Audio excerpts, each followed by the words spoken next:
Hey guys, this is Frank Yecker, and you're listening to Submission Radio. Hey, this is Rich Franklin. What's up, everybody? This is Chris Lieben. This is Diego Sanchez, Randy Couture, Alistair Overeem. Hi, this is Stephen Bonner. This is Don Fry. Hey, I'm Phil, Mr. Wonderful Davis. TJ Dillashaw. You're listening to Submission Radio. Submission Radio. Submission Radio. Submission Radio. You're listening to Submission Radio. Welcome to Submission Radio, episode 177. Dennis Gradfield with Kasper Rozalowski on Wednesday, the 26th of December now. We wish it was, but this is a sneaky pre-record. We are back here. You'll notice it's a different hat, same t-shirt.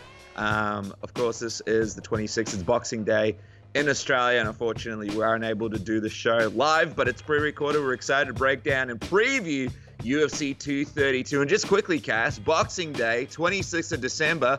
Happy birthday to Mama Dennis, who is having her birthday today. A big birthday shout out to her and a big show for people at home. But before we get to the show, Cass, a few announcements and a few fun things to talk about first. Yeah, that's right. We've got a cheeky surprise, something that will be, an unboxing of sorts that we'll be doing in just a few minutes. But just quickly, this week on this program, breaking down UFC 232, helping preview the card is none other than the man in blue himself. John Morgan returns to the program fresh from Bellator, Hawaii. I want to see what kind of sexy tan he's rocking. I want to see how he's enjoying life. I imagine it's tough to come back to reality after being in Hawaii. We saw his cheeky snaps. But he's going to be talking about UFC 232, breaking down the undercard, the main cards, the main events, everything. It's such a juicy card. Also, Sheehan, the fantastic analyst that he is. I mean, this guy really just drills, does his homework, watches fights on replay. I know that he's got some great stuff on Patreon where he watches fights, and you can watch fights along with him too. Sheehan will be breaking down the main big fights from UFC 232. So it's a sexy show, and I'm very excited. That's right. And of course, the man that we always a part of our preview shows, Tommy Toehold, will be on the program, giving us his own brand of comedy and preparing us for UFC 232. Just on the side note, loved the record that he did for us for UFC 231. I found it so hilarious. He's such a talented guy. Make sure to follow him on Twitter and subscribe to him on YouTube, and of course like him on Facebook. He's just behind the scenes one of the nicest guys in the game, and it's an honor for us to have him on another episode of Submission Radio, having him getting us excited for UFC 232. But Cass, while we're getting excited for things, a couple of big visits to Australia coming up. The first one, Steven Seagal will be in Australia. He's going to be live in Sydney and live in Melbourne. Sydney's going to be the 1st of Feb, and Melbourne's going to be the 2nd of Feb. You guys can check out all the dates and tickets at stevenseagal.com.au. There's an opportunity to do a seminar with him, have a private dinner with him. Obviously, you'll be able to get things like photos, and I'm really excited to see what Steven has to say about the current landscape of MMA when he comes down to Australia. So they're going to be really, really fun shows. We might be doing giveaways on the Facebook channel, on the Submission Radio Facebook channel, so make sure to keep your eyes peeled onto that. That's going to be in January, early next year, so keep an eye open for that. And the other man coming to Australia, Khabib. That's right, Khabib is coming to Melbourne. Wow. The place where Submission Radio is recorded and made. Khabib is coming down. Everybody could look forward to that on the 11th of January, a Melbourne show at Palais Theatre. You guys can get your tickets from from Ticketmaster right now. The tickets are going hot. From what we hear, they're selling out very, very quickly. So get your tickets from Ticketmaster. There's some fantastic opportunities. I believe there's going to be a Q&A session. There's going to be an opportunity for people to take photos with Khabib if they get the appropriate packages. It's going to be really exciting to see what Khabib's been up to. We know he's building wells in different parts of the country, helping people. His life is a bit of a mystery. He's kind of like a 007, so we will find out more information about him. That is going to be on the 11th of January, so make sure to go on Ticketmaster, get your tickets. And of course, again, we might be giving away some tickets on our Facebook page. That will happen in early January, so keep your eyes peeled on the Submission Radio Facebook page. That's facebook.com/Submission Radio AUS Cass. Just quickly, while we're getting things out there, people keep hitting us up about ESPN Plus. How can we get ESPN Plus here in Australia? How can we watch it? What's happening next year? What is the deal with the TV deal? So we've got a good opportunity for you guys. There's actually a link below in the description and in the comments on YouTube. Basically, you can sign up for a free trial of ESPN Plus. It's obviously the new home of the UFC. Free 7-day trial, and then it's $4.99 a month US which is $6.95 Australian. Yes, that's right. We did the conversion. You can also cancel anytime. You got access to a whole bunch of stuff. You obviously got UFC live events. ESPN Plus will have 20 exclusive live events in 2019. You got UFC Fight Night prelims, access to the UFC Fight Pass, Dana White's Contender Series, Ultimate Fighter. Yes, that's right. It is continuing on ESPN Plus exclusively. Exclusive pre-fight and post-fight shows for all UFC Fight Nights. You got the UFC's full archive of programming, fights and events. If you want to watch some old school fights, Air on the Bad Guy. You got Top Rank Boxing. You got boxing libraries of a whole bunch of classic fights. Muhammad Ali versus Frazier, the trilogy, Ali versus Foreman. You got 30 for 30. Dennis, I know you're a fiend when it comes to 30 for 30. You got college basketball, college football. You got other college sports from 20 different conferences. You got Major League Baseball, Major League Soccer, English Football League, the UEFA Nations League, NHL Cricket, Rugby, PGA Tour, Golf, Grand Slam Tennis, and more. And Australians, the answer you've been looking for, all our Aussies down here, or anyone in the world for that matter, doesn't matter where you are, you guys can all access this with a simple VPN. That's a virtual private network. If you have Google Chrome, just download one. It's called Hola, Hola. It's a simple extension, and it takes seconds to download, and you can watch anything. So yeah, ESPN Plus, free 7-day trial. The link is down below in the description. Check it out.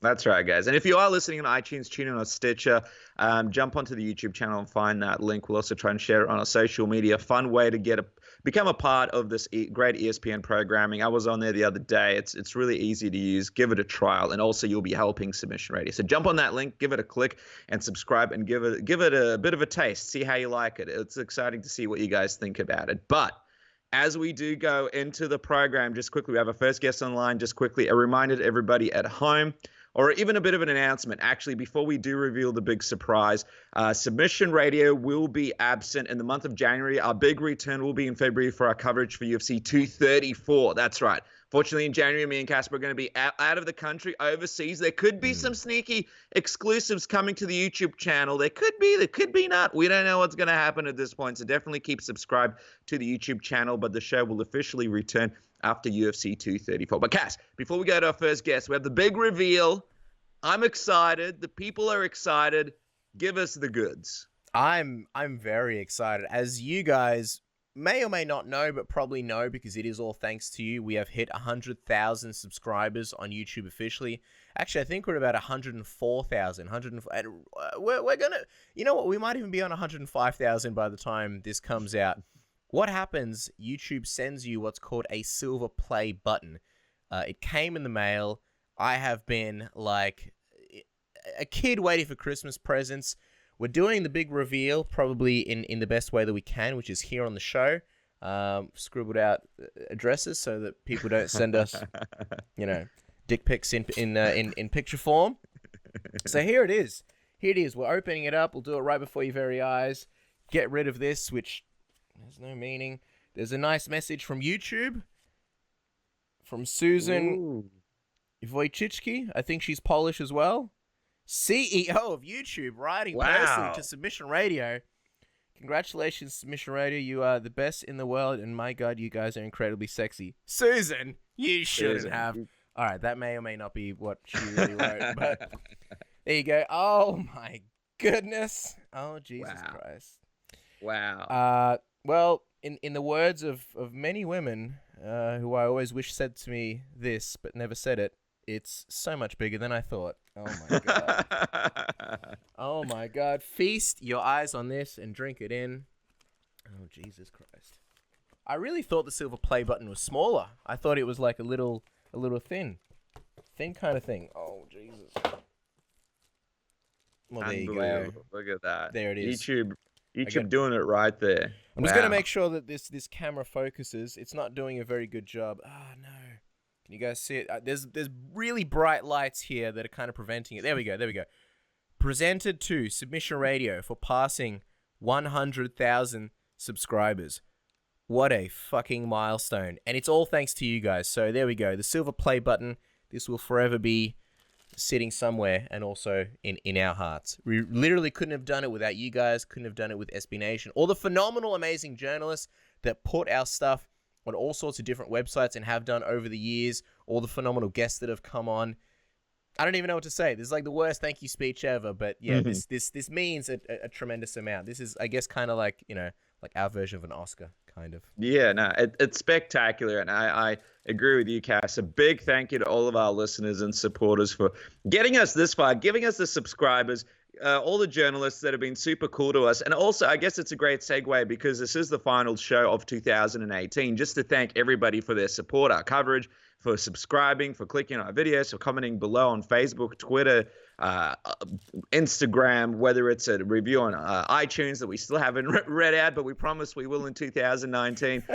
We are really grateful to you guys. We wouldn't be here without you. And if one day we are able to have some kind of little museum or studio or something that people can visit, I feel like this is the People's Award. I feel like it's like when the Boston Celtics won the championship, and people can everyone in Boston, it's all thanks to everyone in Boston, so everyone can go and touch it and look at it. Maybe one day we can take that. Maybe one day we can bring that award around. Everybody could sort of take photos with it, and because they're a part of the big achievement. So it'd be like Stipe when he went to Cleveland and he was there, the parade, people got to touch the belt and take photos of the belt.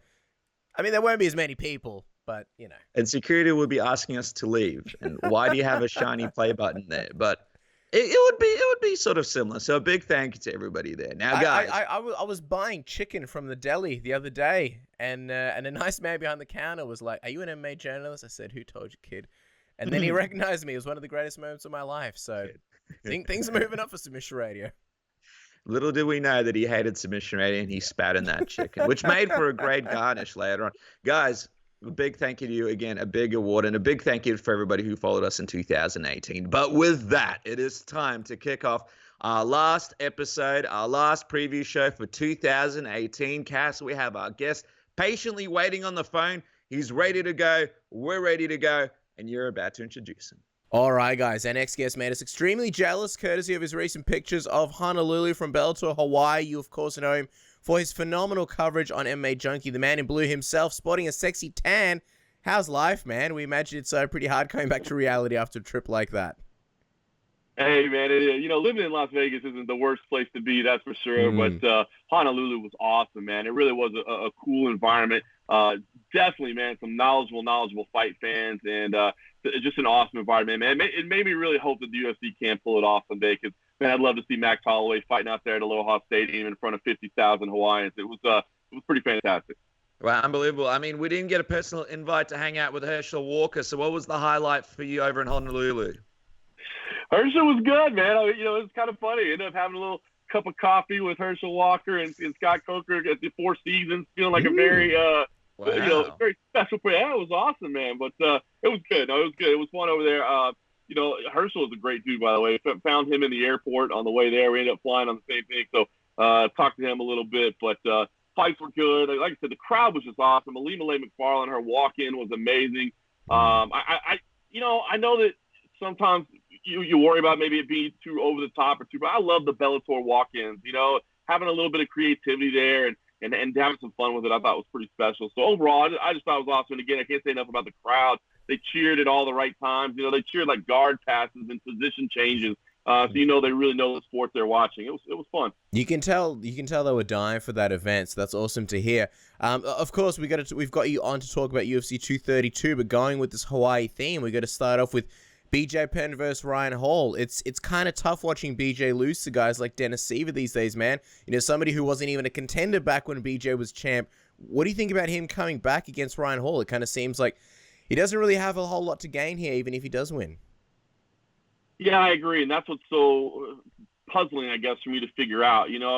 I know he loves the sport, and I'm sure that has something to do with it, but I don't think he needs money. I think from all accounts I've ever heard, he's doing just fine. So I don't know. I mean, I guess, he's probably doing it for the right reasons and the fact that he wants to. But, we just see, sometimes the body's just not there anymore. I guess I like the matchup with Ryan Hall because you don't think of Ryan Hall as some kind of like devastating knockout striker. And if for whatever reason these two do decide to get down and have a little jiu-jitsu match out of this, and I'd be okay with that. So it's tough because you want to cheer for BJ Penn, but I mean, look at when Chuck Liddell came back. You know what I mean? It's hard to watch that, and even if they're in good shape, things just don't necessarily work the same way. So I'm a little bit concerned. I'm hoping this will be the last one.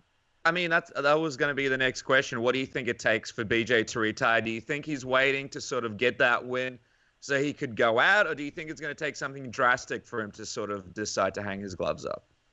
I'd like to think he's just trying to go out on a win. That's what I'd like to think. But I don't know. I'm anxious to talk to him and get that feeling as well. BJ has a way of he has a way of getting you to believe, man. And, you start talking to him, and he's infectious, and he's got this energy, and it's like, bro, I changed everything up, and I went back to this at work, and we did this, and you're like, yeah, it's BJ Penn, and then things happen. So I'd like to think it's just one more, and he's trying to go out on a win. And again, I like stylistically, I think if you're going to put a matchup together, this was probably the right one to do. But who knows, man? BJ, he's got that fight in him. There's no question about it. I was going to say, in his entire career, BJ Penn has never once been submitted. He's been stopped but never submitted. Ryan obviously is phenomenal on the ground. And BJ's sort of happy to fight anybody, anywhere the fight takes place. How do you see this one playing out? Who are you leaning towards in this one? Now, listen, I hate to pick against BJ Penn, but I'm leaning towards Ryan right now. I just, as much as I hate to say it, I just think that the game has kind of passed BJ Penn by at this point. I hope that this turns into a grappling matchup. I really do. I think it will be fun to see them get down on the ground and just have a jiu-jitsu match, if you will. Even if it's a gentleman's agreement, like, hey, let's not throw any punches. Let's go out there and slap hands and start shooting for takedowns, man. I'd be okay with that. I lean towards all right now. On the Fight Pass prelims, you've got a fight that obviously the UK fans are very, very excited for. I know Jim Edwards is most likely frothing over this one. You got the long-awaited UFC debut of Nathaniel Wood. Unfortunately, he's not going to be taking on Tom Duquesnoy, but he is coming against Andre Ewell, and he is currently riding a 5-fight win streak, all finishes. How big of a splash do you think he can make in the UFC, John? I wanted to see the Duquesnoy matchup, to be honest with you. I'm a little bummed that that's not happening, but listen, I think this is a good opportunity for him to step in. As you said, he's got the win streak. As you said, the Europeans are pretty excited about him, and Cage Warriors continues to be that pipeline of European talent. I think this is a big proving ground for him, so I'm excited for that, and then hopefully maybe we could run back the Duquesnoy fight at some point. Kat Zingano is also making her long-awaited debut of featherweight, while Megan Anderson is looking to bounce back since her loss to Holly Holm in her UFC debut. Do you feel like the winner here could possibly be facing the winner of Cyborg versus Nunes? It feels like that way. I mean, there's just not many people in the division, right? It's not much of a division, so I always struggle to lay out any kind of a long-term plan. I wonder kind of what's going on, and I mean, what if Nunes wins the fight? Do they keep having a featherweight division when they don't really have any featherweights? It's basically just a one-person division, it seems like. So I'm kind of curious to see what that happens. If for some reason Cyborg loses, if they, it's been kind of the Cyborg division, if they just kind of shut down that division. That seems to be a discussion of getting rid of some divisions lately, right? I mean, maybe that's one to get rid of. But yeah, I mean, I think the winner here, it definitely could contend for a featherweight title shot, or at least has the case to make for it. We'll see what they decide to do. We'll obviously break down Cyborg versus Nunes a little bit later on, but who do you see taking the win against Megan and Kat Zingano? If Kat Zingano's back to 100%, I think she wins. I really do. I think, we've seen some holes in Megan's game that Kat can definitely exploit based on her style. It seems, in talking to her and watching kind of her stuff that she posts on social media, it sounds like she's back at 100%. We'll see. If she is, I think she can win this fight. Well, remember talking to you after UFC, Boise, how Chad Mendes versus Axel Konofsky seems totally unlikely, but here we are. Days away from it taking place. Worth noting, Volkanovski is currently riding a 15-fight win streak, 5 in the UFC. If he can get the job done against Mendes, where do you think it puts him in the division? This is huge. I mean, this is a big opportunity for Volkanovski. As you said, man, I didn't think they'd let him go that far up the ladder, but they did. As you guys know, man, Alex has got skills. He's got personality, man. I love it. He wears his suits and bow tie to the press conference, and he got a little fight. I really do. I think the sky's the limit for Volkanovski. Of course, so many guys down from that region down your way are making big strides right now. I think this is a huge opportunity. Chad Mendes is a talented fighter. He's been a perennial contender, no question about it. And I think if Volkanovski can win this fight, now you start talking about, hey, I want to fight one of those top 5 guys. I want to fight, in the number 1 contender type fight. So, I think this is enough to get Alex a title shot? No, I don't. But if you beat Chad Mendes, I think you start talking about number 1 contender fight. Do you think that Volkanovski can get it done? Because one of the interesting things about him is since his UFC debut, he's always been happy to fight any guys. I mean, we heard him a while ago talking about, hey, I'd fight Khabib, I'd fight anyone. There's no fear in him, and he gets a huge test, a former title challenger in Chad Mendes. Who are you leaning towards in this one? I lean towards Chad Mendes in this fight. I do, but just ever so slightly. And I think if there was ever a time that you wanted to get Chad, I mean, obviously he's had one fight back, but it's been a little bit of a layoff. Maybe you can, catch him with some timing issues or a little bit rusty or what have you. So I think this is a good time to take that fight for Volkanovski. And to be honest with you, I think it's just a very good match of skills. I mean, Chad is the more proven commodity, but I think Alex has everything that it takes to match him. So I lean slightly towards Chad, and I don't know, maybe a little bit of bias just because we've been watching him fight for so long, and I know how many high-level performances he's had in the WC and UFC. But Volkanovski has impressed me from minute one in the UFC, and I think he's very, very capable of winning this fight. Just looking up the card, Ilir Latifi versus Corey Anderson. It's the UFC 232 equivalent of a one-night stand. You'll do it because it's there, but you're probably not going to call the next day. Who do you think takes it? Wow. That is great. I like Ilir Latifi in this matchup. I do, and I hate to say that because, I think Corey Anderson gets perennially underrated. I mean, I think he's a lot better fighter and a lot tougher guy than he gets credit for sometimes. But I like the power of Ilir Latifi here. So give me Latifi in the one-night stand fight. I really like this fight between Michael Chiesa and Carlos Condit. I mean, you've got Condit kind of in the final stages of his career. Get to see Chiesa at 170. Do you think Chiesa could be like a Robert Whittaker or an RDA and look like a killer when he moves up to this division? I do, to be honest with you. I think Chiesa was spending so much of his training camp just focused on diet and weight, and everything was about cutting weight. And I mean, his weight cuts, man, you'd see him in those last few hours before he weighed in. It was just rough, man, drawn out. And I think people are starting to realize, I mean, it's kind of common sense, but it's just now people start to see, why would you dehydrate yourself to the point of near death, 24 hours before you're supposed to be at absolute peak performance? And I get it. It's all about having some size issues and some advantage, whatever. But, no, I think Chiesa is going to perform well. I think this is a good test. As you said, Carlos Condit, not quite the killer that he once was, kind of on the tail end of his career. I think this is a good matchup for Chiesa to kind of get his feet wet in that division. But, yeah, I have a feeling Chiesa might surprise himself and might surprise a few others with how good he looks, just because I think physically he's going to be in a heck of a lot better condition. And wouldn't it be crazy if, BJ Penn and Carlos Condit potentially retired on the same night? What an end of an era that would be. But, I mean, in all reality, a loss for Condit would potentially make it 5 in a row. Do you think he should also hang it up if it doesn't really go his way? I know he's got his coffee business. He's sort of a guy who has other endeavors in life as well. Yeah, and you've heard him talk about it before. And, I mean, I just think this is a game that, your heart and your head have to be 100% in. I mean, we know what Carlos Condit is capable of, but if he doesn't have that passion, if he doesn't have that desire, man, this is a tough sport to kind of fly by on if you're not 100% focused and 100% into it. So I certainly won't try to rush Carlos Condit out of the sport, man. He's a fun guy to watch fight, and he's just a great human being as well and a good dude. But, yeah, I mean, if he's ready to move on to other things, it might not be the worst.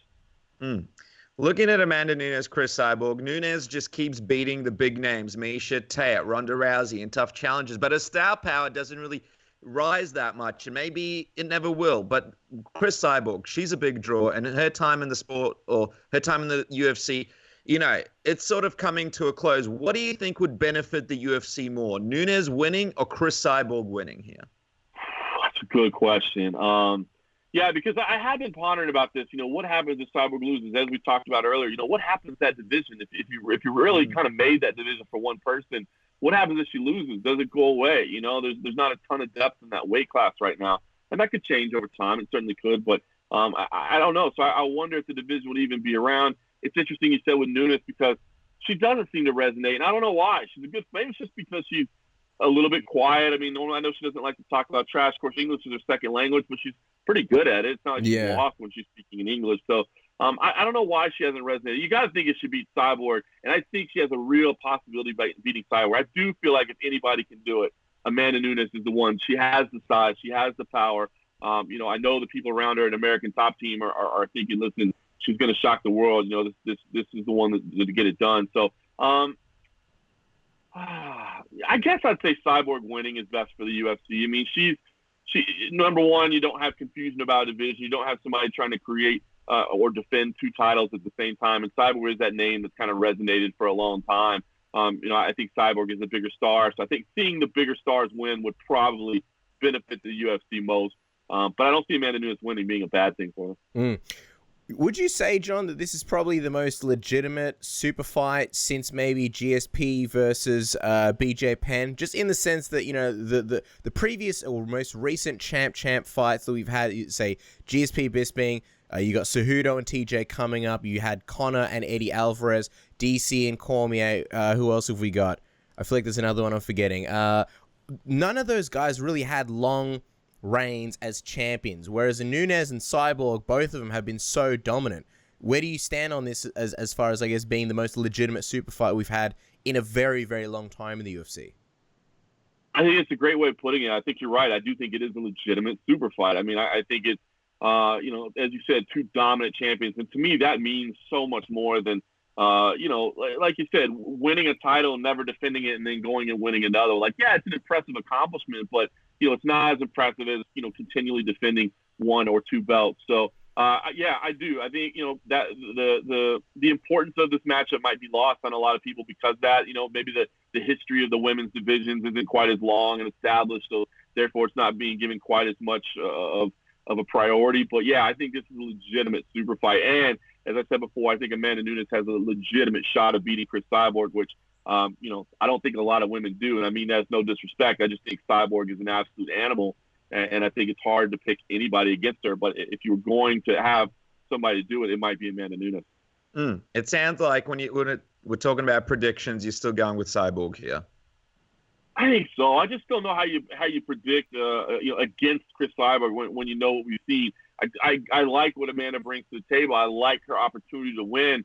But if you're putting a gun in my head and making a pick, I just don't see how you pick against Cris Cyborg. If you're just wanting to throw down a few bucks on an underdog that you might want to cash in on, cool. Yeah, take a chance. But gun to the head, man, I just don't see how you pick against Cris Cyborg. And then, of course, to close out 2018, Jon Jones in the rematch against Alexander Gustafsson, an absolutely massive fight.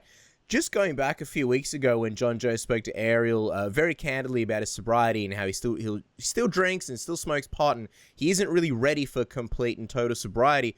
What did you think of that, John? Because I feel like if anybody else said, yeah, I drink and I smoke a bit on the weekend, no one would bat an eyelid. No one would care. People say, yeah, that's perfectly normal. This is just what normal people do. With Jon Jones, people sort of found it shocking and it kind of puts people on edge. What did you make of it? I didn't find it shocking at all. Yeah, I like the honesty. I agree with you, man. I thought people's kind of moral backlash on those comments was a bit puzzling. I mean, I like to drink beer, just maybe smoke a little weed from time to time. That made me a bad person, I mean, come on. Listen, I mean, I think Jon Jones has to tone it down a little bit. I mean, I do feel like this is kind of one of his last chances, so to speak. I mean, so many things have gone wrong, but I think he's just embracing being who he is, and I think that's okay. You don't have to be going a wild bender, to enjoy yourself a little bit. To cut back, anybody can do that. So, I don't have a problem with Jon Jones having a couple drinks here and there and smoking a little weed here and there. It doesn't change anything for me. I mean, he's had some rough things happen to him. He's had some controversies. Do you believe when he comes back this time for this run, he sticks around for a while this time without anything crazy happening? I think so. I think he realizes it too. I mean, I think from what I understand, he's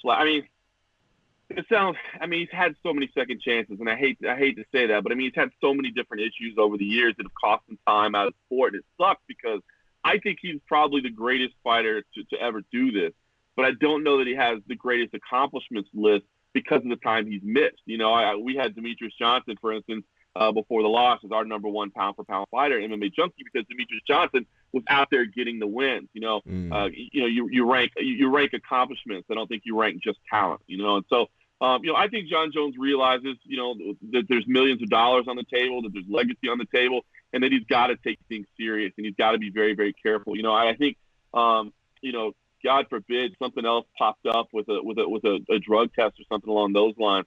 And I just don't know how people wouldn't put an asterisk next to all of his accomplishments. I know that he's gotten off these first 2, but can you imagine just another one? I mean, you start going, come on, man. You know, Daniel Cormier throwing it up. Like, listen, dude, I've been tested 75 times or whatever. I've never accidentally failed one. So, you know, I think that's the big question mark. I mean, Jon Jones is going to be Jon Jones, and he's going to be a young, rich guy that enjoys a party here and there, and that's okay.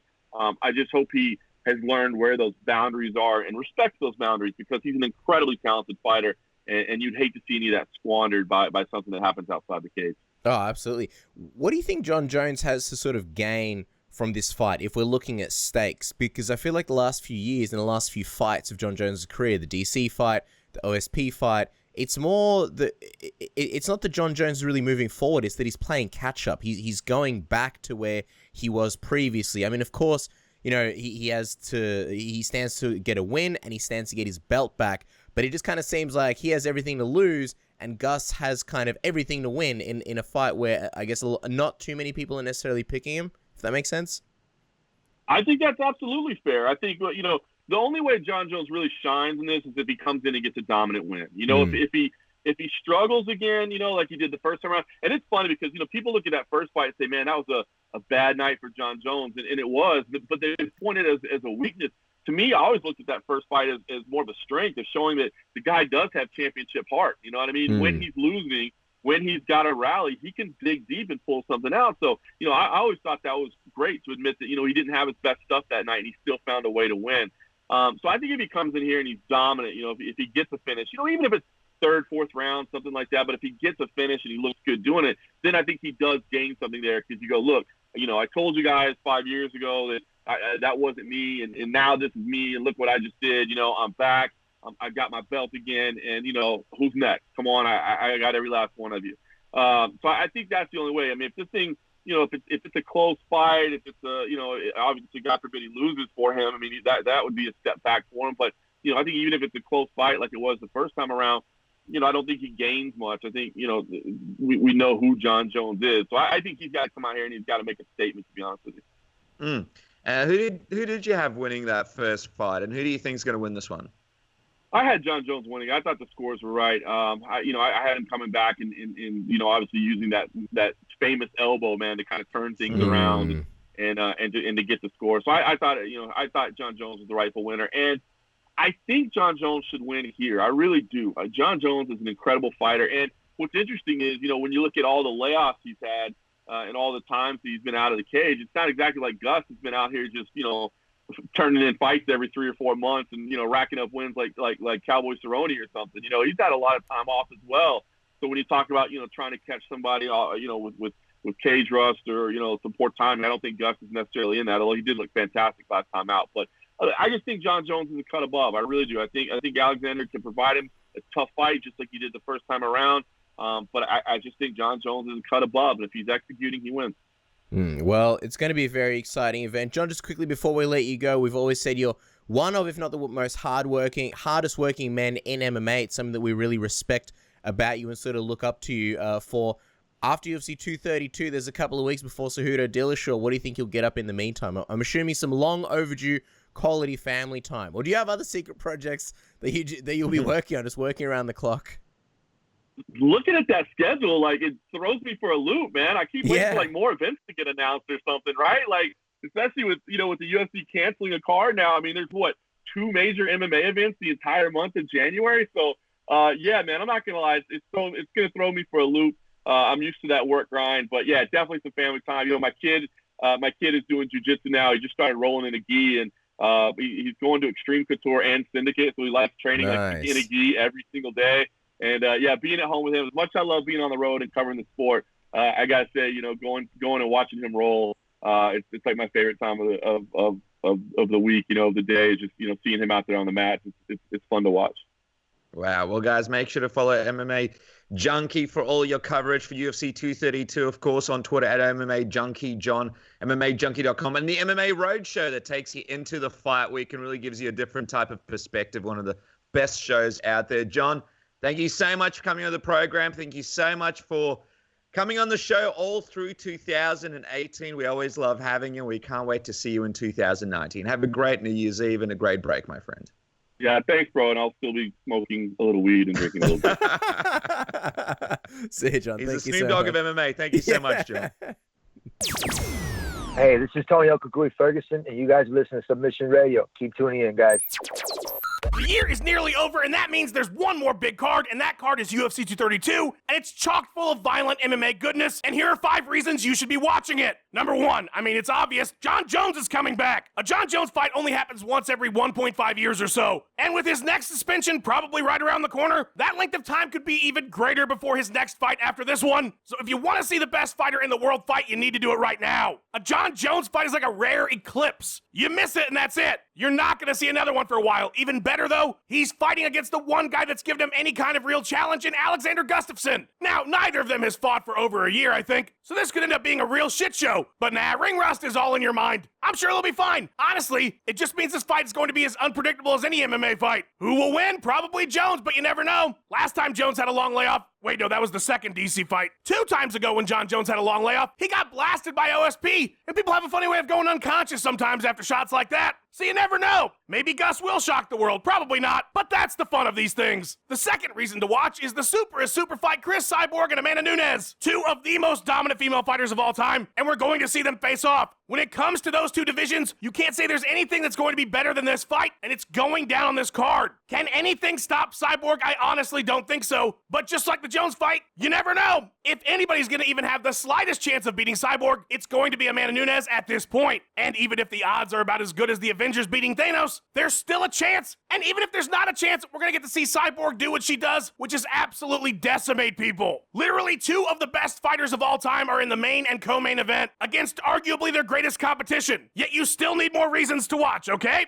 Number 3, Carlos Condit, the god of violence and spinning shit, is going to be fighting Mike Chiesa in the feature bout. Carlos Condit might not be much longer for the sport of MMA, so we gotta cherish each opportunity to watch him do his work, which is usually ripping someone's face open for 15 minutes and then head kicking them a whole bunch. His opponent Mike Chiesa is super game. This one might steal the show. I love this fight so much. This card is just fucking stupid. Look at the number 4 reason, Ilir Latifi. Ilir Latifi was recently seen riding an elephant. That's not a joke, that's an actual fact. And I'm not talking about an elephant at a circus that's been beaten down its whole life and told that humans are not meant to be trampled over. This looked like a fucking elephant out in the wild. And honestly, if you told me that Latifi just went into the jungle one day and decided he wanted to ride a wild elephant, I would believe that because he's the most powerful human being on the planet. But Tommy, if he's the most powerful human, strike that, the most powerful being on the planet, why isn't he the light heavyweight champion? Because like Spider-Man, he's pulling his punches so he doesn't hurt anybody too badly. Latifi is powerful but fair, okay? And he's taking on Corey Anderson. How could this card be any better? Oh, that's right, number 5, Chad Mendes, Uriah Hall, Andre Arlovski, Kat Zingano, and Megan Anderson are all on this card as well. Even BJ Penn coming back for what is hopefully a quick and painless defeat at the hands of Ryan Hall can't bring me down. This card is so stacked up. I mean, what else is there to say? If you're not watching UFC 232, honestly, fuck you. You're better than that. You better have an amazing reason not to watch. Otherwise, we're done as friends. I'm more hyped up about this card than I was about my firstborn child. And hopefully I've explained to you why you should be too with my 5 points. I'm Tommy Toehold. Back to the wonderful Submission Radio Show. Thanks for having me on, guys. This is TJ Dillashaw, UFC champ. Listen to Submission Radio. All right, guys, our next guest is coming onto the program to preview the blockbuster fights coming this weekend, UFC 232. You know him from his previous appearances on Submission Radio, his amazing work with Severe MMA, his amazing tweets, and, of course, the fact that he is the number 2, the runner-up in the MMA FIFA Challenge. It is my pleasure to welcome Sean Sheehan back to Submission Radio. Sean, welcome to the program. It's great to have you back again, man. Thanks, guys. It feels like so long since I've been on here talking to you. It just... What have you been up to? How's the family? Is everything okay? Oh, good. Yeah, I got a few new candles and everything. This jumper's actually. I've been wearing this jumper for so long. You know, it's getting a bit smelly now at this stage. I was gonna say, you wear that jumper all the time. It's really weird. Just quickly, you have a candle burning as we speak. You disclosed the flavor of it just before to us. Why don't you tell the good people what flavor that candle is? Blew our minds. It's lemon custard ice cream. Holy shit! Can you see that? Lemon custard ice cream. Beautiful. I don't want to burn the face off myself. Actually, yesterday, this is the stupidest thing that's ever happened, right? I was doing a podcast yesterday. I did like 4 podcasts yesterday or more, and I was sitting in this chair for like 3 hours, and I had the candle on the whole time, so it gets very liquidy. So I blew the candle out. all the wax just blew up and hit me straight in the face. I just covered my face in fucking wax. So yeah, Merry Christmas to you too. Yeah, it's a good time of the year. Thank God next week is Christmas. It's been a terrible weekend for me. Limerick hurling lost, Becky Lynch lost, Man United lost. Although Man United sacked their manager, so it's getting a bit better. And we've a great card coming up here next week. So there you go. Or actually, it was Christmas yesterday. Sorry, I take it back. That's all right, Sean. That's all right. We'll forgive you. That yeah, no, that's all right. That candle story. I thought you were going to be like Homer Simpson, where you were going to drink the wax and then enter a chili eating contest and find your soulmate. Anyway, Jon Jones. 5 candles in this room. Here's another one there. What's this one? Blueberry cheesecake ice cream. Oh my God! It gets more and more wild. Jesus. Yeah, just finding out a lot of things about you this week, Sean. Jon Jones versus Alexander Gustafsson. It is a massive, massive fight. It is a fight that we're all looking forward to. But let's just get this out of the way. Who did you score the first one for? I had it for Jon Jones. Did your opinion change with time? I know you like to scour these fights and rewatch them. I know you guys had a thing recently on Patreon where you guys were discussing the fight, and you could anyone watching could watch along. Who'd you score it for? Mm-hmm. I actually talked about it in that. And I'm not sure if it'll be out yet when this is out, but it'll be out soon anyway. It's such a difficult fight to score. I was actually talking to a judge and friend of mine the other day and talking about this fight, and he said kind of with time it becomes a clearer fight to score for Jon Jones. Because of kind of the new and improved criteria of damage scoring more these days, and back then it should have been that way as well, but I think people understand it more, and definitely I think Jon Jones did win it very close. So if you scored it for Alexander Gustafsson, I think at the time I might have scored it for Alexander Gustafsson. Watching it back again, it's one of those fights. I went back and when I watch it for the rewatch over on Patreon, I kind of watch it more from an analytical point of view rather than actually scoring. It's hard to kind of talk over and score fights, but I watched it again, and I think Jon Jones probably did just about enough to win it, but I think Alexander Gustafsson did enough to show that he can win in this rematch. I think he did enough good things, and the strong points of his game were actually in that fight probably stronger than the strong points of Jon Jones's early anyway. When it got late and he got very tired, Jon Jones did very well, but I think Jones probably did enough in one of the first couple of rounds, and then obviously won the 4th and 5th as well. But such a close fight. And it's kind of hard to sort of look at this question, but because we haven't really seen Gus fight too much lately, and even Jon Jones has been out of action for a little bit. But since then, who do you think has had the most notable and biggest improvements from, I guess, their skill set and from that fight to what we see now? I think it's probably Gustafsson. He's fought 5 times in the 5 years since. Jon Jones has fought 4 times in the 5 years since. So it's not very much. But that Gustafsson fight against Glover Teixeira looked absolutely phenomenal. I went back on Patreon and watched Jimmy Manuwa versus Gustafsson. And I think in that fight, okay, Jimmy Manuwa is no Jon Jones, of course. But I think Gustafsson did a lot of the things against Jimmy Manuwa that he'll need to do against Jon Jones, and the fact that he can go out there and show that and change up his game to fight in that way is a very big thing. And he's shown that he can, Gustafsson used to be a guy who kind of circled an awful lot, came in and looked for his big shots inside. He did that against Jon Jones all the time for the first 3 rounds. But Gustafsson's actually better when he stands there and he boxes with you, uses his length, uses his jab, uses his kicks. And he's definitely improved in that part of the game. For Jon Jones, how much can you improve when you're that good? He's definitely improved a little bit. We saw him against Daniel Cormier, and it's a funny thing, like Jon Jones has fought more recently than Alexander Gustafsson, which doesn't seem right, but it is, and it was that knockout of Daniel Cormier, and he looked absolutely phenomenal in that fight. So he's just as sharp as he ever was if you're looking at them both, considering they're, I think one is 18 months, one 17 months out of the cage or something like that. So both of them are really, really good. I think Gustafsson has improved a little bit more, but I think Jon Jones is a better all-around fighter. Has he improved enough to beat Jon Jones this time? We'll find out on Saturday night. Well, yeah, that's the thing. You mentioned the layoff. Against OSP, we saw Jon not really look like himself, and that was after a 16-month layoff. In this fight, we'll see Jon return after a 17-month layoff. That is the biggest layoff of his entire career. And I know that he won the later rounds, but Jon Jones' cardio really was tested in this first fight against Gustafsson. What kind of Jon Jones do you think we'll see in this rematch, given this layoff? Will he even be 100%? Could we possibly be seeing a tentative version that we saw against OSP? I don't think so. I think this matchup is a very kind of specific matchup in terms of game planning for both guys. I mentioned Gustafsson kind of circling and getting away from Jon Jones, and I think that was a big part of the reason why Gustafsson got tired in the 4th and 5th rounds. Like, you can't circle around the octagon like that, even when you're, 55 and up. We see flyweights doing it all the time and they can do it, but when you're just carrying that much weight, it's just not possible. And he definitely got tired because he did that, and because of the work Jon Jones put in him as well.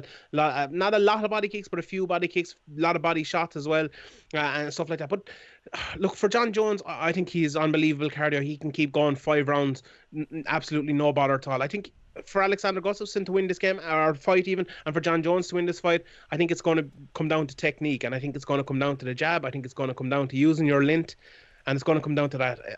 I don't think cardio will be as big of an issue in this fight as it was in the first fight. I think Alexander Gustafsson will fight very differently. It's interesting that you mention that, because I suppose if you're Jon Jones and you're preparing for this fight, Sean, in the first fight, it seems like, well, he sort of put on this whole thing that, like, he didn't really expect much from Gus, and going into that fight, he was sort of partying and doing his own thing. Going into this one, who do you think the more pressure is on? Do you believe it's on Jon Jones coming back from this drug controversy and him sort of saying, hey, I underestimated him the first time, and now this is sort of what he looks like when he takes him seriously? Or do you think it's for Gus, who's been away for a bit and hasn't really had as much success as Jon Jones? It sort of hasn't been able to become the champ. A lot of people underestimating him. A lot of people sort of writing him off before he even gets in the octagon. It might be a bit of a cop-out, but I think in every fight, there is pressure on every person. I remember I tweeted there a while back about Jessica Ai, and I said, every time Jessica Ai fights, it seems like the only fight she's ever had. It seems like the biggest fight of her life. And she replied to me and she said, yeah, because every time I do fight, it is like the biggest fight of my life. And I think that's the same for everyone, especially in a championship fight like this. This is probably Alexander Gustafsson's last ever chance at a championship fight. It really is. This is Jon Jones's big chance to get back in there and get that big money match against maybe a Brock Lesnar or a Daniel Cormier. He's coming back here. So many doubters. So many people, don't even think he can get to the fight. They think he's gonna, is he gonna fail a drugs test? Is he gonna, what's gonna happen? And those people are right to think that way, because I was just looking through his record there beforehand. His last 3 fights after him, he's had over a year of a layoff after all of them. So no, it's a bit insane. Look, who's the more pressure on? I suppose the more pressure is on Jon Jones, just because he's expected to do it. The expectation is there for Jon Jones. Most people don't expect Alexander Gustafsson to win. I think a lot of people probably expect it to be a very good fight and for it to be a tough matchup for Jon Jones, not a gimme by any stretch of the imagination. If he comes out and he has a performance like he did against OSP and he beats Gustafsson in a similar way, I think people would be happy enough with that, because they realize how good Gustafsson is. Now, OSP was a different situation because he's not a great fighter at all. A very, very limited fighter in technically compared to Jon Jones anyway. So I definitely think the pressure is on Jon Jones. But for Gustafsson, the pressure is definitely on him as well, when this is probably his last chance. It's funny you say that, because I kind of thought that as well. And I thought, well, given the light heavyweight division and how sort of bare it is, if for whatever reason Jon Jones was to move up to heavyweight, you got to think Gustafsson, assuming he's still competing, would probably maybe still get another title shot somewhere down the road. But I was going to say, sort of on the first fight, one of the things that was fascinating was, I guess, the wrestling, where Jon Jones he had success with it, but not nearly as much as he expected, and a lot of people expected. Gustafsson, I believe, was the first person to ever take Jon Jones down in the UFC. I think maybe even the first to do that with DC as well. So how do you think the wrestling sort of plays out? Do you think that's something that Jon Jones goes more to in this fight? And I guess, what do you think Jon Jones has to do more of in this fight to sort of, make it less of a close fight, I guess? Yeah, 100%. I think Jon Jones needs to go to his wrestling more, and he needs to really time that wrestling more, because I think, I said earlier, I think Alexander Gustafsson will fight very differently in this fight, and I think he'll fight a lot behind his jab and with his straight right, straight down the middle. That's where he had most of the success in the first fight. And if he does that, I think it's going to be better for him, but it's also going to be a little bit more predictable, because you know yourself, when someone's circling out to the right or circling out to the left, they can come in at you from different angles. They can come in low, they can come in high, they can come in with leg kicks, they can come in with big high kicks from the outside, or they can charge in and hit you, try to get close. So there's lots of different things they can do. If Gustafsson fights the way I think he will, which will be a bit of circling and stuff like that, but a lot of standing right in the middle in the pocket, trying to beat Jones for lint, I think he becomes a little bit more predictable then, and I think Jones can time that, get underneath. We talked about the cardio issues. If you want to make Gustafsson have cardio issues, if he's trying to, take them away from himself, push him up against the fence, tire him out over the first 2 or 3 rounds, get those takedowns against the fence. Jon Jones is very good takedowns in the middle of the cage as well, something we don't see that often in MMA. And he couldn't do it to Gustafsson in the first fight, but I think if this fight is fought differently, he will be able to do it. Other things Jon Jones needs to change up. Going back watching that fight, as I said, one big thing I saw was Gustafsson countered the leg kicks very, very well with his big right hand over the top. I don't think Jones is going to throw as many leg kicks in this fight, or if he does throw him, he'll throw him in a different way. He'll throw him maybe after a combination and not to begin him, to begin the combination even. A lot of people always talk about kind of blind leg kicks or naked leg kicks. You just throw them and then whatever coming at you is coming at you over. Jon Jones is doing that a little bit. I think the teeps up the middle are good. I think the oblique kicks and the front leg side kicks are very good as well, but just those kind of straight leg kicks, the outside leg kicks or the inside leg kicks are going to be a bit of an issue. No, the other way around for Gustafsson then, I think he has to use that jab and he has to use that straight right, straight down the middle. That's where he has the best success against Jon Jones. I think he has to counter those leg kicks if Jon Jones does throw him. I think he has to throw his own leg kicks. One big problem as well that Gustafsson faced in the first fight was when he was fighting from that range, kind of in the late in the second and into the third round, when he was fighting in the range, winning the jab and putting that straight right, straight down the middle, Jon Jones kind of decided to take a step outside the pocket, and he kind of took that range away from Alexander Gustafsson, and he was a little bit faster then at breaking that range. I think Gustafsson has to do a little bit better in that situation. If Jon Jones does decide to kind of come out and be a little bit more defensive, I think Gustafsson has to go after him more. He has to win that front foot battle and jab him up against the cage, close off the cage. Jon Jones did a good job of cutting off the cage in Gustafsson in the first fight by stopping if Gustafsson goes this way, Jon Jones kicks with his left foot. If he goes this way, Jon Jones kicks with his right foot and gets him back in. You saw that turning side kick. If people go back and watch that fight, every time he threw it and stopped Gustafsson from circling. So Gustafsson's going to need to do that to cut off the cage on Jones as well if he does that. This is a huge matchup. Obviously, people can probably tell I've looked into it an awful lot and watched this fight an awful lot because it's really a fascinating fight, and there's so many integers which will decide this fight on Saturday.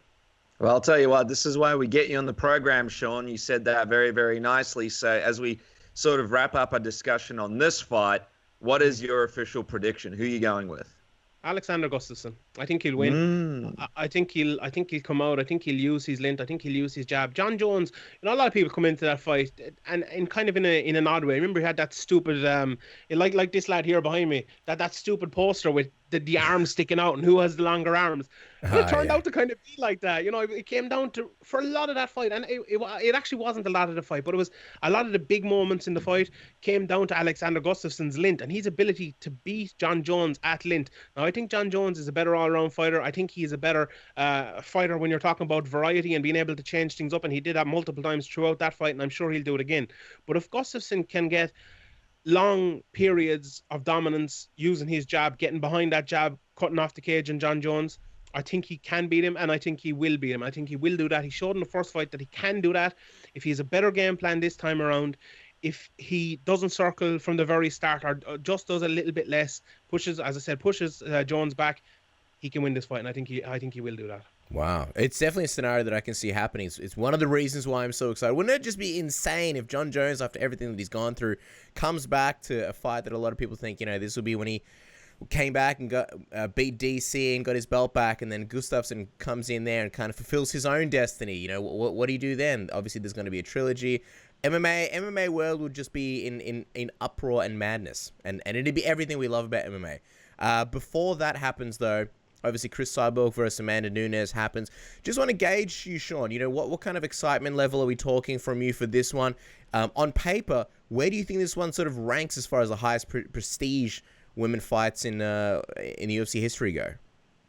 It's the biggest of all time, without a shadow of a doubt. Maybe not biggest in terms of pay-per-view buys or excitement or anything, but in terms of quality, in terms of one great fighter fighting another great fighter, it's the best ever. And you can see that by going back and watching their old fights. I talked about Jones and Gustafsson there, and they're fighting.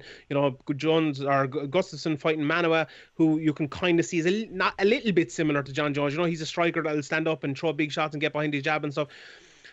And Jones, you can see, from other guys he's fought as well, Glover and other guys like that. For these two, there's no one. They've never. It's pointless going back and watching tape for these two women. Like, who has Cris Cyborg ever fought that's anything like Amanda Nunes? Absolutely no one. Who has Amanda Nunes fought that's anything like Cris Cyborg? Absolutely no one. So we don't know how this fight is going to go. These are two very similar fighters. They like to go forward. They like to hit you really, really hard. They like to make it a hard night for you, and they like to knock you out. If they're fighting someone like a Holly Holm or a Valentina Shevchenko, they like to cut off the cage, push forward, and look for their big shots. And the thing is then, like, how is that going to work out? Like, if the two of them are trying to push forward, is one of them going to kind of take the back foot and try to counter? I don't think they will, because like Valentina Shevchenko and Holly Holm are not going to fight. Let's say if Cyborg decides to come out and fight off the back foot and counter, she's not going to be fighting like a Holly Holm or a Valentina Shevchenko, because they're very much kind of use their speed, throw from a long distance. I just can't see them doing that. Like, how are they going to look when they're the ones pushed back? Like, Cyborg is someone who pushes their opponents forward all the time, pushes them so far that, she pushes them into the fence and beats them up against the fence. Same with Amanda Nunes. Look what she did, the absolute mugging she gave to Ronda Rousey and Miesha Tate and more. That's huge in this. Who's just gonna push the other person back? Like, I've no idea how this fight is going to go, simply because these two women have never fought anyone like the person they're facing on Saturday night. Now, you can look further and you can look and see what Kat Zingano did to Amanda Nunes, taking her down and kind of bullying her on the ground. Is Cris Cyborg big and strong enough to do that?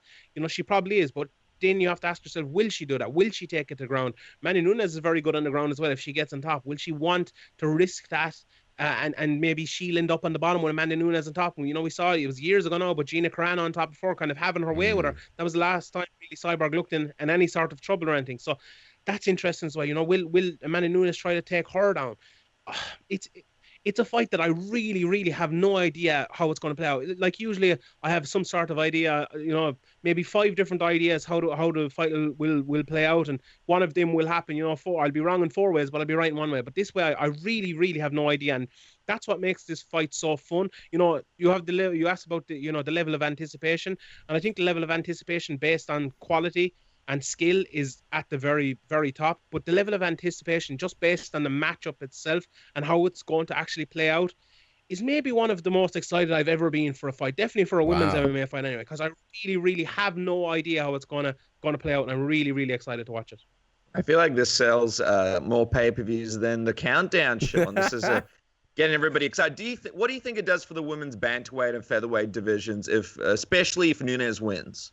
Yeah, I recorded my own preview for this not too long ago, and I made a point on it, and maybe it's a stupid point, but you can tell me if it is or not. But I think the best outcome here would be Amanda Nunes winning, then there being a rematch, Cris Cyborg winning that, and then there's been a trilogy. I think that's what they need, because these divisions need to catch up. There's a reason why I said these two women are the best in the world, and we never really have seen them fighting against anyone else as good. Now, Holly Holm's a great fighter, don't get me wrong. Valentina Shevchenko even is a great fighter as well. We saw her pick up the belt a couple of weeks ago, but they're not on the level of Nunes or Cyborg at the moment. And I think give fighters like Caitlin Vieira or maybe Kat Zingano coming back again, and other younger fighters coming up through the ranks, time to improve, time to get better, time to reach their level. There's never a situation in sport and in MMA where there's this one dominant champion, and then that dominant champion is never overtaken. That just doesn't happen. Like, it happens with all the fighters. Demetrius Johnson was beaten this year. Well, he wasn't beaten, but the judges gave him the fight. But whatever.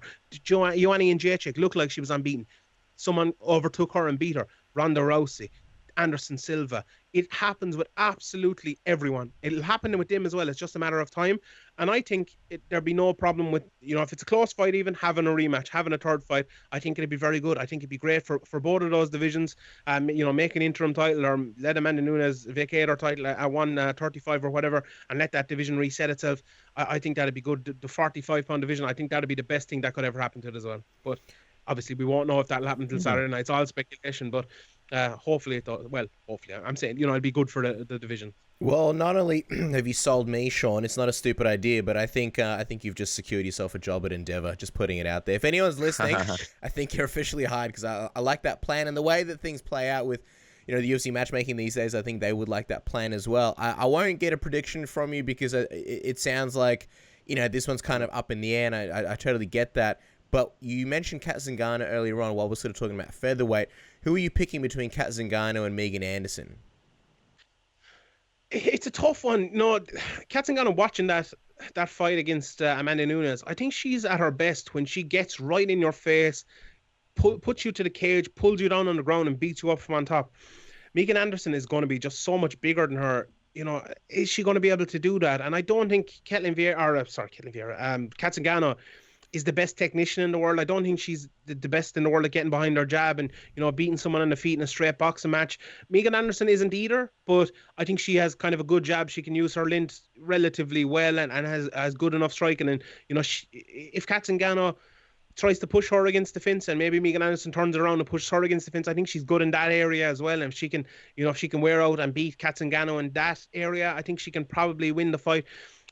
I've kind of just sided with Megan Anderson on this, but, you know, I really don't know. Like, I'm siding with Megan Anderson, I think, based on the fact that Katzengano hasn't looked like the old Katzengano before. Like, if Katzengano was still the Katzengano that beat Amanda Nunes, I'd be picking her here all day, but I'm not sure she is that anymore or if she ever will get that back anymore. You know, and maybe she will. If she beats Megan Anderson here, it's a title shot, and she probably knows that, so maybe she's prepared differently, maybe she's prepared better and will beat her. But it's one of those 50-50 fights again. You ask me now, I'm saying Megan Anderson. You could ask me in 12 hours time after watching another fight, and I could say Katzengano. It's definitely one of them. But yeah, no, huge fight for both women. Obviously, Megan Anderson lost in her UFC debut against Holly Holm, so she'll want to be getting in here, and I think a win for her will probably get her a title shot again if there isn't that trilogy I was talking about. So an absolutely huge fight, and I think it'll be a real dogfight against the cage and with takedowns and everything like that. I really do think it will be that. It's a fantastic card. I mean, you got your great fights that we've just mentioned, and then you've got some of the stranger fights on the card, and I'm talking about the BJ Penn Ryan Hall fight. It's tough for MMA fans anytime they see BJ Penn's name mentioned in yet another fight, and then he's fighting Ryan Hall, which I guess, yeah, it's a I suppose at least he's not fighting a guy that's, you know, a kickboxing world champion or someone that's gonna be trying to kick his head into the stands. But what do you make of this fight, and do you think BJ has any chance of sort of returning to his winning ways against Ryan Hall? I hate this fight so much. I think Ryan Hall is going to destroy him. I really do.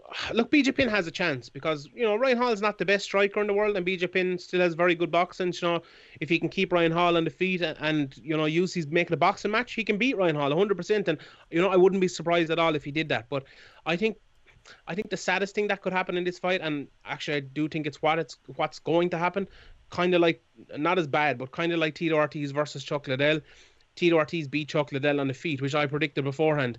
Like, I think Ryan Hall is going to beat BJ Penn on the feet, and that's going to be the ultimate, you know, disaster for BJ Penn. Yeah. Like, Ryan Hall has some good kicks. I think he's some good leg kicks as well. I think he's I don't think he'll finish BJ Penn, but I think he'll probably beat him up on the feet and win over 3 rounds. You know, BJ Penn on the ground, I'm sure he's still good on the ground, but I don't think he's up to the level of Ryan Hall. Will Ryan Hall be able to take him down? You know, he'll probably be jumping in on the legs again with that fucking spidery legs and him going for those 50-50 positions and stuff going for BJ Penn.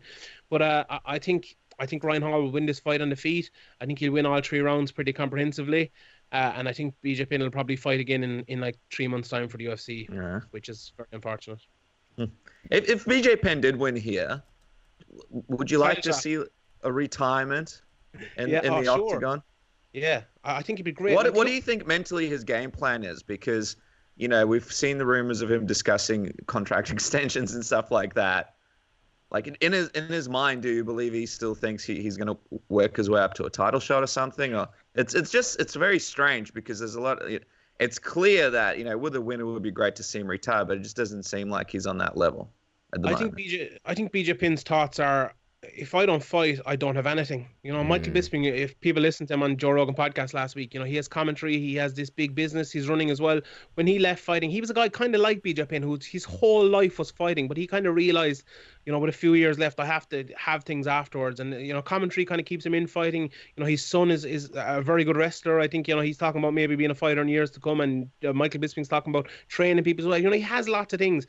What does BJ Penn have? You know, he's like a UFC gym, which isn't, you know, a real gym or anything like that. What else has he? I'm sure he has stuff, but BJ Penn is a fighter. You know, he really is. And he'll never stop fighting until he's told he can't fight. He's just one of those guys. And there's so many of those guys in MMA. That's what makes great fighters great. BJ Penn was a great fighter. And it's what makes you great is also what's your downfall towards the end of your life as well, your fighting life anyway. And I just think that's his game plan. And it's unfortunate, but it's understandable. Like, it really is understandable. That mindset to just never give up is something that you have to have as an MMA fighter, as you have to have, like BJ Penn, getting the head beat off you by Rory McDonald and by Nick Diaz and fights like that, guys 30 or 40 pounds heavier than you, and to stay in there with guys like that. Like, the mindset to actually do that, that's insane. It's actually an insane mindset. And that same mindset is what's keeping him here now and what's keeping him fighting and keeping him here thinking that he's just going to fight. I don't think he's putting much thought into it. I just think he wants to fight and he wants to keep fighting. Well, it's going to be a very interesting event, a bit of an emotional roller coaster for fans. Guys, make sure to follow Sean on Twitter at SeanSheehan. Sean, thank you so much for coming on our program. Of course, check out Severe MMA on Patreon. A lot of bonus episodes. You guys can sign up to that right now. Some exciting things, a lot of extra interviews. Just quickly, Sean, for 2019, any kind of plans that you want to sort of share with the listeners? Yeah, well, we'll have our award show coming up on Severe MMA. If those pricks ever send me back their list. I also have, I do every year, I do a 20, what's it again? 20 predictions, 20. Oh, yeah. I'm looking for bold predictions. The year. Bold predictions. There you go. So I'll have that. I did them last year as well, obviously, and two of my bold predictions are that Amanda Nunes beats Cris Cyborg and that Alexander Gustafsson wins the UFC light heavyweight title. So two of them could be proven right. Another one actually was Ben Askren signs for the UFC, which, if you remember 12 months ago, that looked very, very unlikely altogether. Yeah. So that was one good to have. So if the two of those win at the weekend, I'm gonna be looking like a savant here coming through. So hopefully they happen, just so I look good. Like, I don't care either way. But yeah, that should be coming up early in January as well. So we'll have loads of things. The podcast will keep going. Patreon, severemad.com/points. You can find us over there. It's like €4 a month. I don't know what that is in Australian currency, but it's cheap enough. Sign up, help us out, buy me a few points over Christmas. It's like $100 Australian, but nevertheless, people need to sign up right now. He is like the Rain Man of MMA, except he's got scented candles. Sean Sheehan, thank you so much for coming on to Submission Radio. Make sure to subscribe to Severe MMA. Follow Sean on Twitter, and Sean, it's always a pleasure having you on the program. Thanks for having me, lads. See you next time. This is Chael Sonnen, and you are listening to Submission Radio. And there he is, guys. Sean Sheehan himself helping us preview UFC 232. I'm very excited about the card, and I'm very excited about the end of the year. I don't know if excited is the right word. I guess excited to say that we've made it another year and to cap off the year in a big fun way. Go overseas, do some fun events. The last episode for 2018. How you feeling about it, man? Yeah, no, it's great. A big thank you to you, Cass, and a big thank you to everybody out there who's tuned in and supported our coverage. It's been another great year here for Submission Radio. We made some new friends. We had some new adventures and some big adventures coming up next year with UFC 234 coming down to Melbourne. Just a quick reminder as well for everybody at home that we will be back for our UFC 234 coverage. We'll be away in January. We'll be traveling Japan and the surrounds. But keep an eye on the YouTube channel because there might be a few sneaky surprises here and there. And then after that UFC 234 coverage, it is business as usual and Submission Radio is back. So a lot of exciting things to look forward to in 2019. I feel like, Cass, the MMA landscape, it has its ups and its downs. And going into 2019, there's so many unanswered questions. There's so many question marks over who's the champion for this. What's going to happen over here? When is Conor McGregor going to come back? Who's he going to fight? What is the deal with this belt? Will this division even still be around? And what's happening with these other companies like One Championship and Bellator who are starting to build up their rosters? There's a lot of exciting stuff for us to look at next year. Oh, for sure. There's going to be a lot of fun discussions, a lot of fun guests, and I'm still on a bit of a high over the way that this last end of year part turned out for us, the events that we were able to cover. I know you and me were kind of dying to go and cover some international events since UFC 214, which feels like 1,000 million years ago. Being over in Anaheim, getting to go to Disneyland and Disney World and California Adventure Park, interviewing Robbie Lawler in what will forever be known as an infamous interview, and then we just weren't able to do it budget-wise. The events, certain events we were going to go to, and then people fell out, and then in this tail end we got to do UFC 229, McGregor vs. Khabib, a massive, massive landmark milestone event, and the UFC 230 going back to New York interviewing Michael Rappaport, which you set up, which was just insane. Hanging out at the man's apartment in New York on the day of the New York Marathon, almost missing the interview entirely. A lot of great contacts made, getting to know guys like Chmatka Sandu and of course Oscar Willis. It's been phenomenal. And then of course UFC Adelaide, which we always love doing these local shows because it feels like the spotlight is on us because you don't have all the other big event media outlets from the States. So it's really just essentially us and a couple of other Aussie outlets. So I always love doing those. And then, we get to go overseas, take a break, take a holiday, and then we come back right into the thick of it. I literally get back from overseas days before UFC Melbourne. So it's fun, man. Any highlights that stand out to you from this past year? Any of the big events we've covered? Well, you mentioned UFC 229 was crazy. UFC 230, New York is always a lot of fun. I really enjoyed Perth, UFC 221 at the start of the year, where we got to sort of know the man that is now known as Israel Adesanya, interview him for the first time. Really sort of, I suppose, just get an opportunity to see some of the craziness in Perth. It was great to see them get a card. So it's been a really crazy year, man. A lot of great highlights, some fantastic interviews on the show, and a big thank you to all the guests that keep coming back and re-emerging on the program. Really happy. And we've also had a lot of engagement from our listeners and fans, Cass. Through social media, we've been getting a lot more messages, a lot more people just having a bit of a chat. So all of that has been definitely a massive highlight for me. What about you? We got the YouTube plaque. We got over the 100,000 subscribers. Anything else sort of stand out to you? Yeah, I think you mentioned it. I didn't know if we were ever going to get to 100,000. I think around the 70,000 mark. I was like, who knows, man? And then here we are. It always surprises me how quickly things can, I guess, change and how quickly things can blow up. So I don't know. That's pretty monumental. Yeah, 229 was just really good to just get back into things and really. It's not so much that we were competing against the other big MMA media outlets. It was just kind of hanging in there with them. And I guess after those international events, the feedback that we get from people is always really phenomenal. So it's kind of always been sort of, the dream when we started Submission Radio to have an Aussie presence as far as media goes on these big events. You've obviously got so many great OGs from the States that have been doing this for so long, but, not really any Aussies. And to sort of be there and to not just be there, but to be doing what I think is a good job. And from what you guys have told us is a good job. It sort of really means a lot to me. So yeah, I'm just looking forward to next year. Hopefully there'll be some great international cards that we can do. And, kicking off with local UFC 234 literally in our backyard. So a lot of things to look forward to. And of course, how could we forget the Backfist Boys? Possibly one of the biggest highlights of 2018. And still tweet the MMA awards, the Fighters Only awards. Make sure to tweet them. The Backfist performance, Backfist Boys performance. It has to happen. We're available. Show. What's our fee again? We got a cheap fee. What is it? It's negotiable. We can figure something out. Spin the bucket. We want fresh fruit in the dressing.